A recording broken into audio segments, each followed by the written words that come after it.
But so you're speaking of particular stigmas or particular things that we notice in clients, and that's really a big one where I work out all the time. That just means I have great discipline, right? That doesn't mean I have an eating disorder, or I really like to eat healthfully.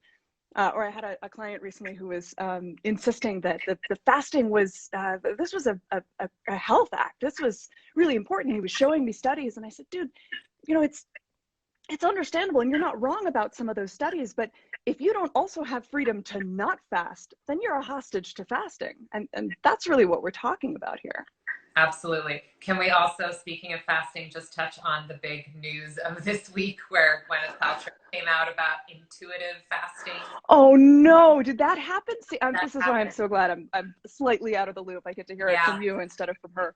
Yeah, it was just kind of blowing up all over the eating disorder channels of like the horror of putting the word intuitive in front of fasting to kind of make it more normalized, or kind of streamline it and kind of drive away from the fact that it can really perpetuate disordered eating and eating disorders and just complete disconnect from our bodies. Like, I can't understand how intuitive and fasting go together, because fasting is literally deprivation.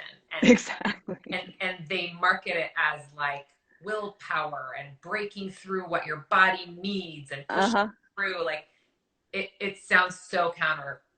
Counterintuitive. Yeah, it really is. It really is. Well, not to mention that like intuitive eating, well, to hell with intuitive fasting, really. But intuitive eating that's a skill that's cultivated over time. In the beginning of recovery, intuition isn't something we even have access to.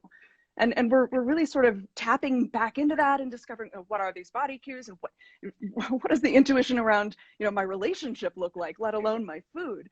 So cultivating intuition over time takes time. And at the beginning of recovery, we tend to think intuition, things like shame must be intuition, or guilt, that's probably intuition, right?